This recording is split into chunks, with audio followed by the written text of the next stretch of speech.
Ilang kilometro ang layo natin sa isa't isa ngayon. Hindi ko binibilang dahil di naman iyon ang mahalaga.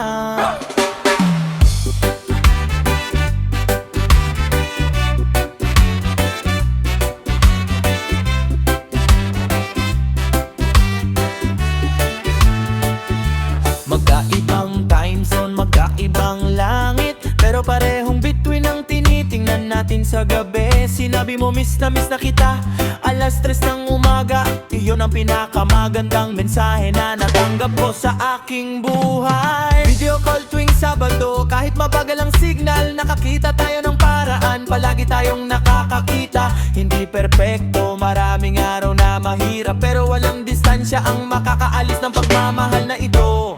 Kahit malayo ka, nandito ka pa rin. Sa bawat kanta, sa bawat ulan, sa bawat gabi.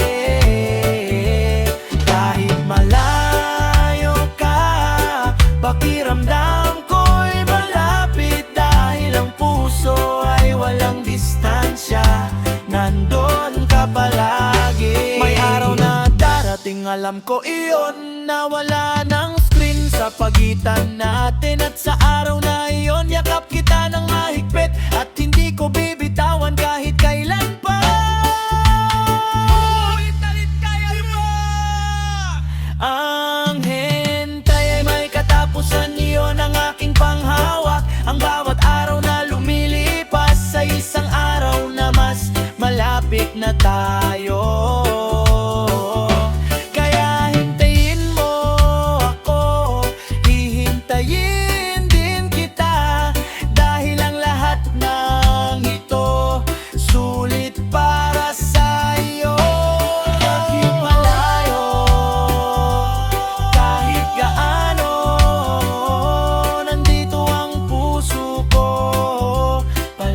Sa'yo.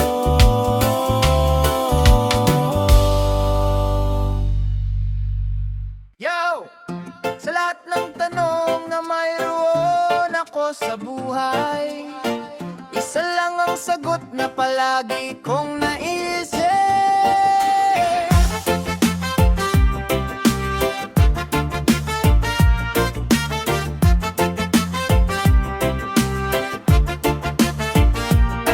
Sinubukan kong wag isipin ang pangalan mo, pero kahit anong gawin ko, nandoon ka pa rin.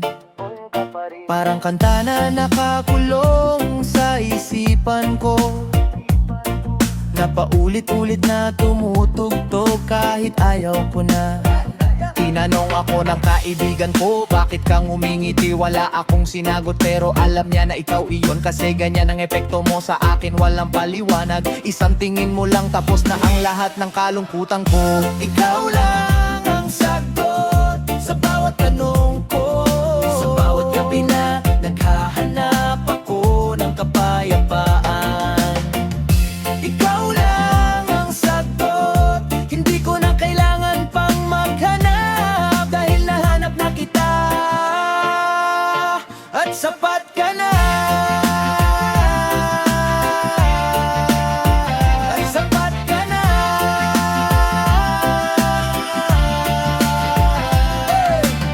Hindi kita perpekto, alam ko yon.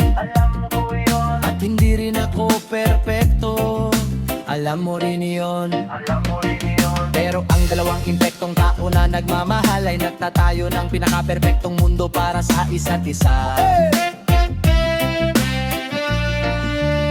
Ulit, ikaw lang ang sagot sa bawat tanong ko. Sa bawat gabi na naghahanap ako ng kapayapaan. Ikaw lang ang sagot, hindi ko na kailangan pang maghanap, dahil nahanap na kita at sapat ka na. Ikaw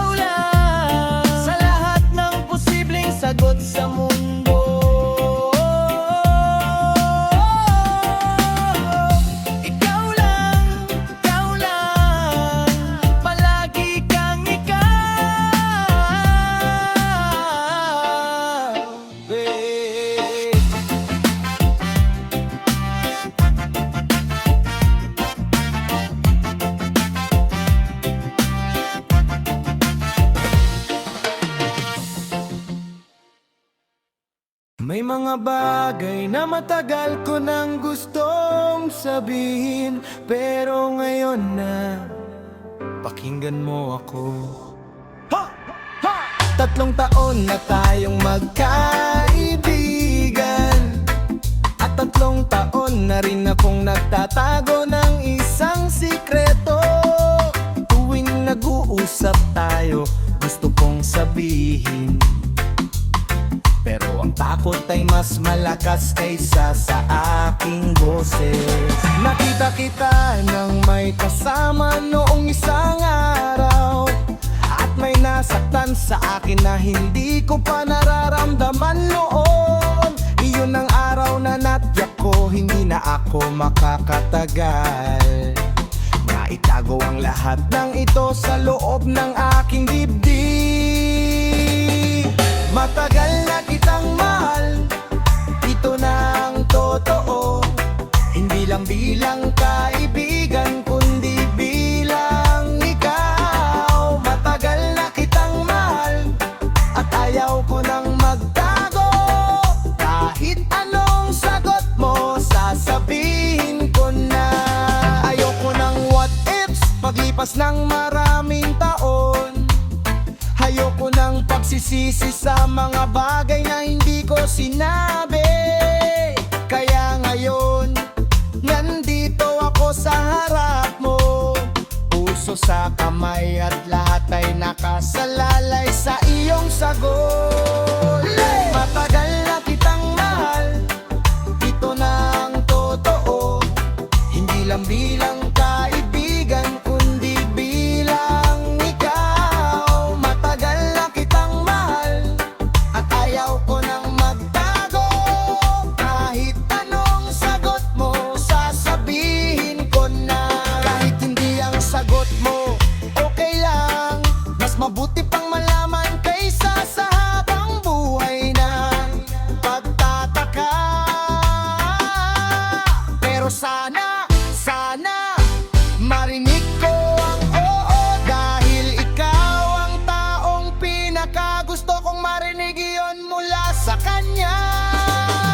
Matagal na kitang mahal, ito na ang totoo.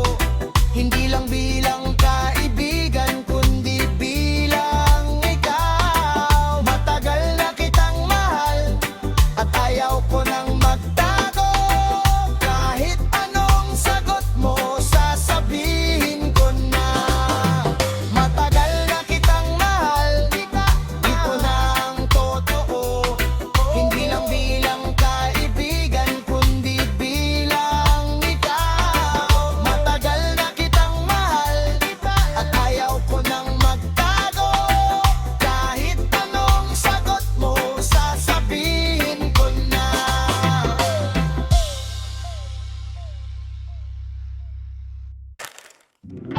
Hoy, pakinggan mo ako sandali. May plano ako, at kasama ka. Alisan natin ng saglit ang ingay ng mundo. Dalawa lang tayo, walang dala kundi isa't isa. Walang schedule, walang trabaho, walang problema. Isang araw lang para sa atin dalawa. Takas tayo kahit saan, basta magkasama. Ang destinasyon ay hindi mahalaga, ikaw ang mahalaga. Takas tayo mula sa lahat ng stress, dahil ang pinakamagandang lugar sa mundo ay kung nasaan ka. Pwede tayong pumunta sa dagat, umupo sa buhangin, manood ng paglubog ng araw habang tahimik lang. Pwede tayong bumili ng pagkain sa tabi ng daan, at kwentuhan ng buong gabi hanggang sa umaga. Hindi kailangan ng malaking gastos para maging masaya. masaya.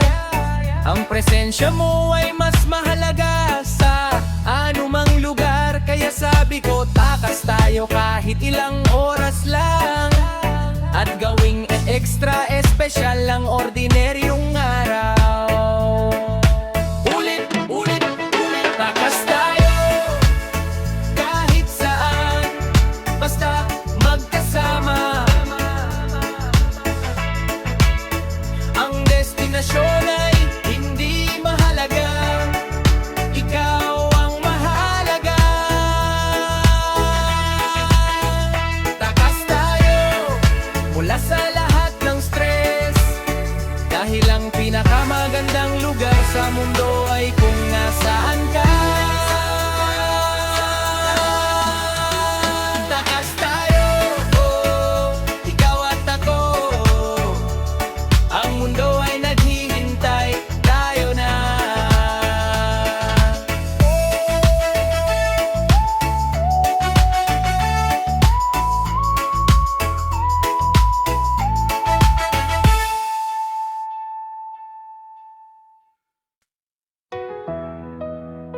Whoa. Yeah. Oh. Pagkatapos ng bawat bagyo, may bahaghari. Pagkatapos ng bawat sakit, may kagalingan. At pagkatapos ng ating pinakamahirap na panahon, narito tayo, mas matibay kaysa dati. Naaalala mo ang mga araw na halos sumuko na tayo, nag-aaway, umiiyak, nagtatanggalan ng mga salita. Pakiramdam ay wala ng pag-asa para sa atin. Pero hindi tayo sumuko at iyon ang pinakamagandang desisyon namin. Pagkatapos ng ulan, mas maliwanag ang araw. Pagkatapos ng sakit, mas matibay ang pagmamahal. Pagkatapos ng lahat, nandito pa rin tayo. At ang nandito pa rin tayo, iyon ang tagumpay natin. Iyon ang tagumpay natin. Natutunan ko sa ating mga pagtatalo na ang pagmamahal ay hindi palaging malambot at tahimik. Minsan ito ay maingay, minsan ito ay masakit. Pero ang tunay na pagmamahal ay hindi tumakas, nanatili. Ngayon tuwing umuulan, hindi na ako natatakot, dahil alam ko na pagkatapos nyon, nandun ka pa rin na. At ang vedra nating dalawa, pagkatapos ng bagyo, ay mas maganda pa kaysa sa langit bago pa ito bumagyo. Pagkatapos ng ulan, mas maliwanag ang araw. Pagkatapos ng sakit, mas matibay ang pagmamahal. Pagkatapos ng lahat, nandito pa rin tayo. At ang nangpita ko kung tayo. Salamat sa pananatili kahit mahirap. Salamat sa pagpili araw-araw ng isa't isa.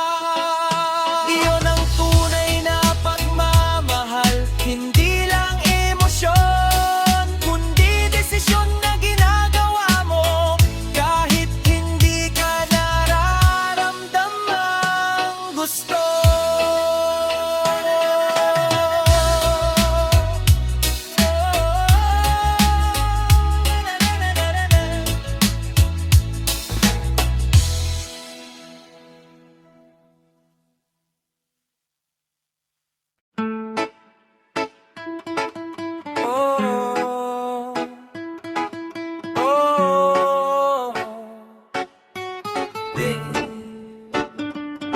mga pangako na hindi kailangang sabihin, pero ngayon nais kong sabihin ito ng maliwanag.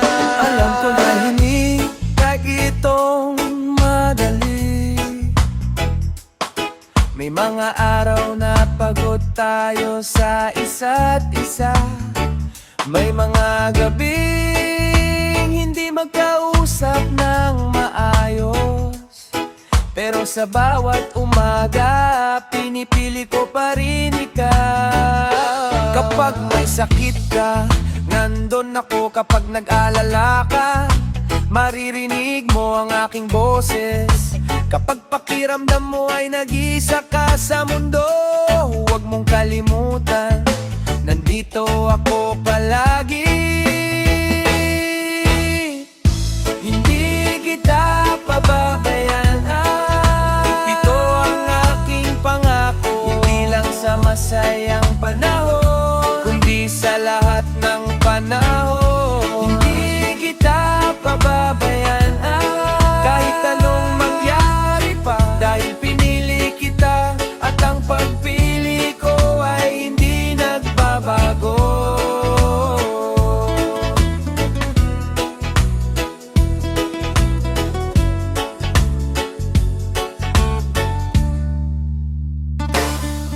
Ang pangako ay hindi salita lamang, ito ay aksyon. Araw-araw kahit walang nakakakita. Ito ay ang pagtitiis, ang pagpapatawad, ang pananatili, kahit mas madali pang umalis kaysa manatili.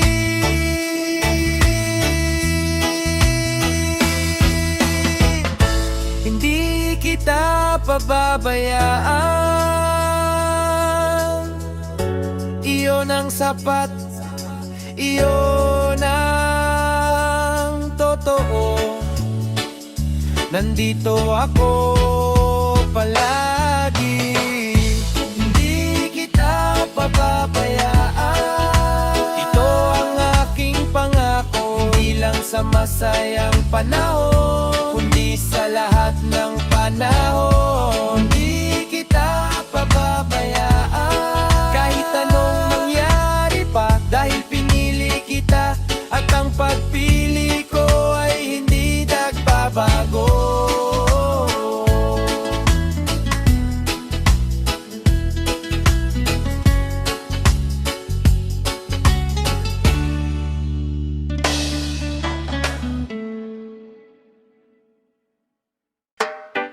Okay, aminin ko na medyo lang,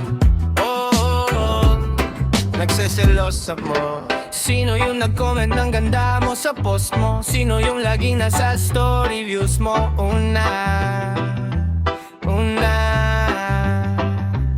Sino yung palaging may ha sa bawat sinasabi mo?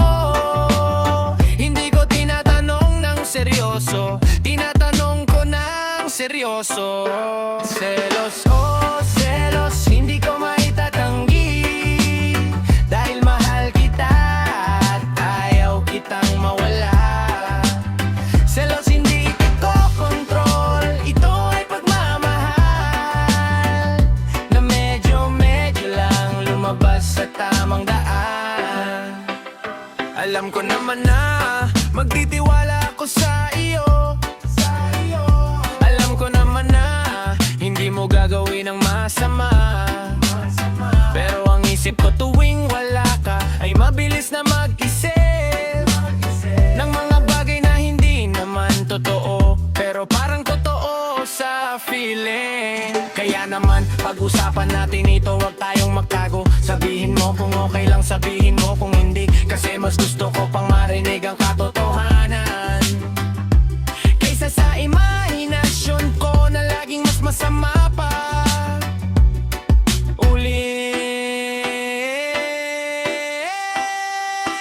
Patawarin mo ako sa aking pagiging selos. Hindi ito kawalan ng tiwala sa iyo. Ito ay pagmamahal na hindi pa natututo.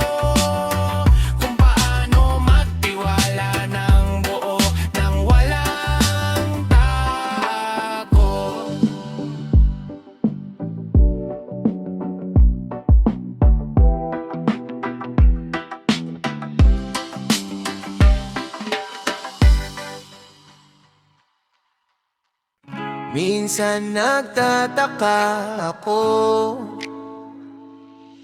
kung paano mo ginagawa yun. Ang gawing madali ang lahat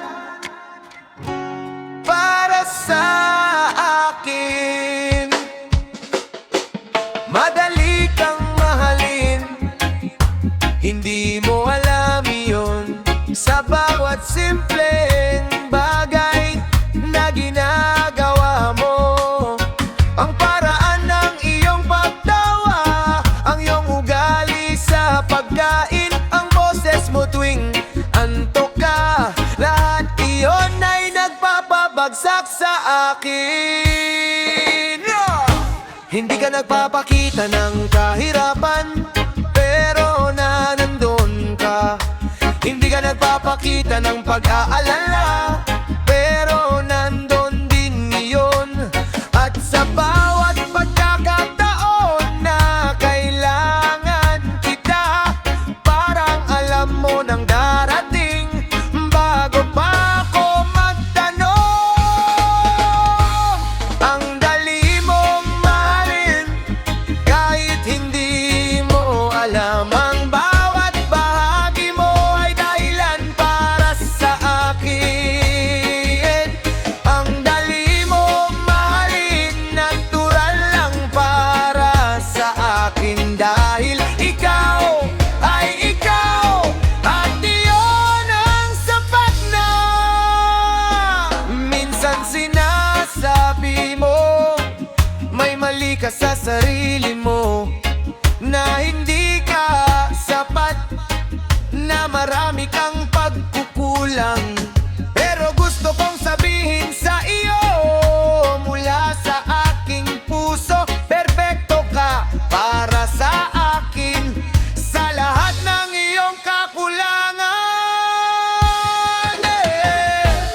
Ang dali mong mahalin, sana alam mo yun.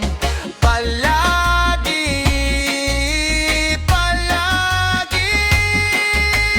Ang dali mong mahalin, sana alam mo yun. Palagi, palagi. Ang dali mong mahalin, kahit hindi mo alam. Ang bawat bahagi mo ay dahilan para sa akin. Ang dali mong mahalin, natural lang para sa akin. Dahil ikaw ay ikaw, at iyon ang sapat na. Minsan nagtataka ako kung paano mo